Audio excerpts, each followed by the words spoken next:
Hey guys, welcome. I'm Catherine and this is Little Bits of Heaven Homestead. Today I am talking to you all about trash and soil. And I think I've brought this subject to you before. This is actually one of my favorite topics to talk about, is not only other people's trash and how to incorporate it into your homestead, but building soil, building community, and also poop. Like, this is like some of my all-time favorite topics. So I've got cats running around, I've got goats on the other side of my fence, so I'm a little distracted here. But that's life on the homestead, is it's always busy, there's always something going on there. It's full of life, it's full of activity.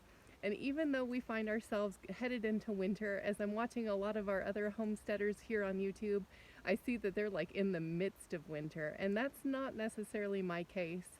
We are, oh, look at my kitty. This is one of my not inside kitties. That is Rose, my mama kitty. So she likes to follow me around.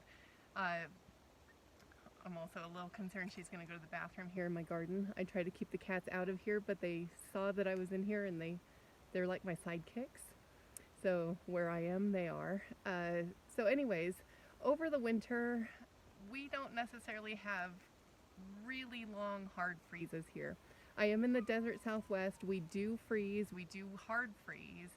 We even get snow over the winter several times, but it's also an environment where I can come out and I can work relatively comfortable throughout the winter, and building soil is usually my utmost priority. And this is a perfect time of year to do so. I am kind of a scavenger. I've noticed that about myself specifically since I've started homesteading. And because I see a lot of waste that can be incorporated into my homestead that will build life. And so here at my current location, you guys can't see, I am in the mountains. See behind me there? Those trees back behind me on my hillside, those are all oaks. And so I do have trees, they do drop leaves, they are deciduous, but oak leaves are specifically known to be acidic. So I can incorporate some into my garden beds, but if I do an abundance of them, typically not all plants love acidic environments, so I could be doing my soil some detriment rather than favor by adding that type of organic material into my dirt. And in fact, when I started here, this is my very first garden bed. And when we moved here to this property 15 years ago, I told the older couple that we were buying the house from that I loved plants and I wanted to grow a garden and I wanted to have flowers. And she looked at me like I was crazy and she says, "Honey, you know we don't have any water here." And we knew that going in because we had done a well test when we made an offer on the house. And I said, "Yes, ma'am." I said, "I am aware and I appreciate a challenge and I'm going to learn how to grow with low to no water." And so that has become my mission. And the key to gardening and growing anything, period, is your soil. Soil is so important. And you can grow whatever it is you want, but if you've got poor soil quality, it's not going to have the nutrients that you're looking for. It's probably not going to be able to survive any sort of weird weather conditions. So things like bugs, and I've noticed that where I am low in nutrients, when I come through a season where it's heavily buggy, like this past year, it is my beds that I have not poured more nutrients, more compost, more organic, more material, more fertilizers into. It is my resilient, healthy, strong plants that the bugs tend to leave alone. It's also those plants that have the heavily amended beds that do best in my drought conditions. And it is specifically all the organic material you're adding to it. So whenever you're building soil or building compost, you have this ratio of nitrogen and carbon. So nitrogen being things like poop, and then your carbon being your organic material, things like leaves, twigs. You can add things like kitchen compost to this. Typically, I don't have a whole lot of kitchen waste because it goes to my livestock. So I cannot imagine running a garden without small livestock, and I can't imagine having small livestock without having a garden. They just go so hand in hand, and one feeds the other, not only figuratively, but literally. But if you have a system in which you are not pouring in and contributing to your nutrients, being macronutrients, so your nitrogen, your phosphorus, and your potassium. Those are your three big macronutrients that you tend to, when you're going and you're buying any sort of commercial fertilizer, those are going to be the three ratios they give you, your NPK. But there's also all sorts of micronutrients that are just so important.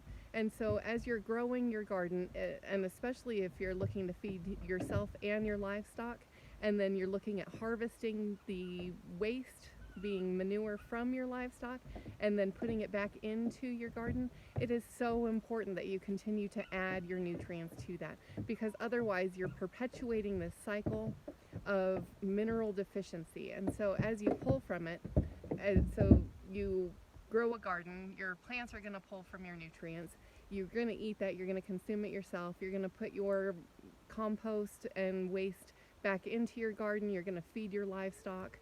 They're gonna, what goes in comes out, but as it comes out, it's also depleted of some nutrients that they themselves took from that. And so if we're not adding back to it, you're constantly losing minerals, you're constantly losing your macro and micronutrients. And so it's so important to continue to add to your soil and build it. And not only that, but compost.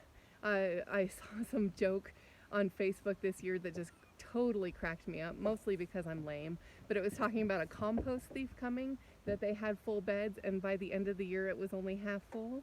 Well, that happens. It's compaction. Compost ideally is going to be really light and fluffy. You guys see this? This wasn't here before. I made this. This is dirt I created here on this homestead, specifically doing exactly what I'm telling you I'm gonna do. So other people's trash. This week I have been blessed, and it sounds like such a funny thing. I have been blessed with other people's trash. So I stopped and talked to a woman on my paper route. She was an older woman. I've been watching leaves falling from her trees for weeks now, and I have leaf envy. So I showed you guys I do have oak trees, but I don't have any deciduous trees that are dropping big, healthy, happy leaves that I can add to my garden. Worms love this stuff. I mean, it just adds such a beautiful layer of health. All of the fungi will grow underneath this. Just beautiful, happy environment. So, but I don't have trees like this. So I said something, and I was contacted by our local fire department, and I was lucky enough to pick up 4 great big bags of leaves, these guys. And then I have this woman on my paper route. She has started raking up and collecting bags of leaves for me. I have a newspaper route, and every day I end up with a couple extra newspapers. So these guys will be incorporated into not only my garden beds, but also my walkways, because I equally build the soil in my walkways, not only my beds.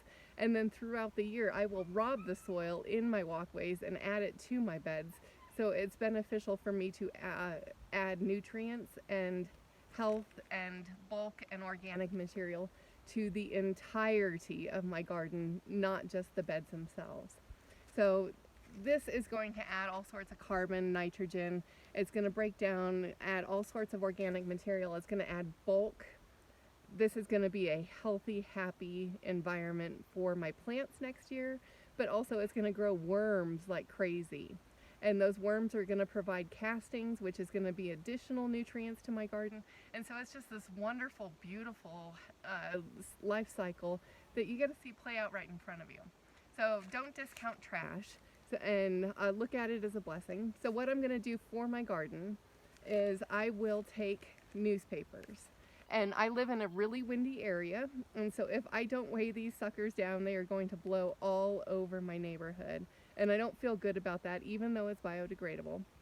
It used to be that newspapers ink was considered toxic and or harmful to the body. For the most part, from what I understand, it is now soy-based ink, so it is safe to incorporate into your garden. You do want to remove any sort of the slick advertisements and inserts in here. You don't want to add that to your garden. So just the regular newspaper stuff.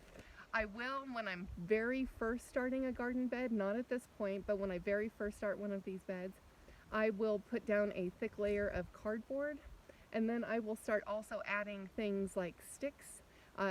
small logs, usually not too much bigger in diameter than that.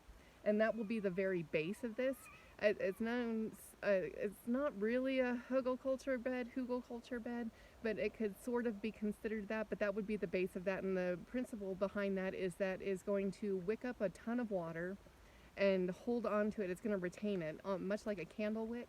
And being down in the bottom of the bed, that is going to provide some really good moisture for my roots to dig into and tap into.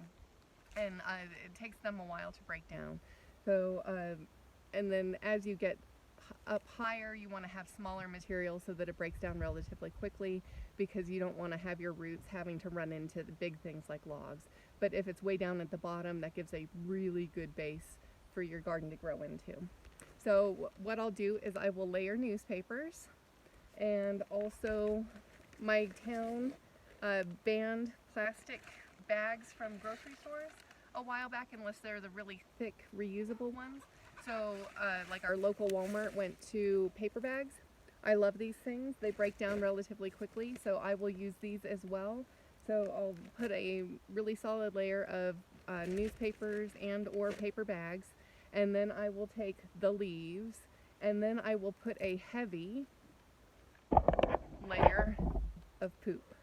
So, and poop is one of these commodities that is in constant production on the homestead. I have goats and I have rabbits that provide what is considered cold manure. You can put it directly onto your garden even when it is in the midst of growing and you've got green leafiness. A lot of manures are known to be hot and burn your plants and kill them. Rabbit poop and goat poop is considered cold, so you can put it directly on. If you're looking at building your soil over the winter like I am, you could even incorporate chicken manure into it. You want to give chicken manure approximately 6 months to break down, just so it's not going to burn your plants and specifically the roots. If you have fresh young roots touching hot manure, it can be a death sentence. So cold manure, always a positive, but especially when you've got months and months to let it break down, this is ideal. So look at your garden as a year-round thing, whether you're able to grow or not. Do add nutrients to it. So once I actually get my plants, my seedlings going in the spring, I will add additional nutrients to it. Specifically, my two favorite things to add are kelp meal and azomite. Azomite is it's from lava deposits. I believe it's mined somewhere in Utah, but it's got something like 70 macronutrients and elements. Same thing with kelp meal. Kelp meal is a type of seaweed. It's a filter plant and grows just tremendously. It's known to be super sustainable, but excellent organic material. It adds all sorts of micronutrients, not so much NPK like you would get from other fertilizers. So there's always a balance to this. You can, if you are unfamiliar with your own soil chemistry, it's always a good idea to take samples. I would contact your local county extension office. They should be able to send off for testing for you. Usually a lot of local universities will also have the resources to be able to test, but that way you get a picture of what it is you're working with. So if you're in a selenium deficient area, you know to add selenium. If you're in a copper deficient area, you know to add copper. If you've got an abundance of those, you know that you don't have to do that and you can focus in another area. So it's just always nice to have a picture of what you're working with. And because not only will your soil benefit from it, but your own personal health will benefit from it, and as will your livestock. So I'm going to go ahead and throw a link for Mary's Heirloom Seeds in here. She is the absolute favorite in my book as far as not only for her seed line, her customer service, but also she is where I pick up my amendments such as kelp meal and the azomite, just because she's got fantastic sources and I trust her. And it's important to trust your sources. So that's all I've got for tonight, guys. I hope you got something of value out of this. I appreciate you joining me. I am going to throw other links in the description as ways that you can help support the homestead.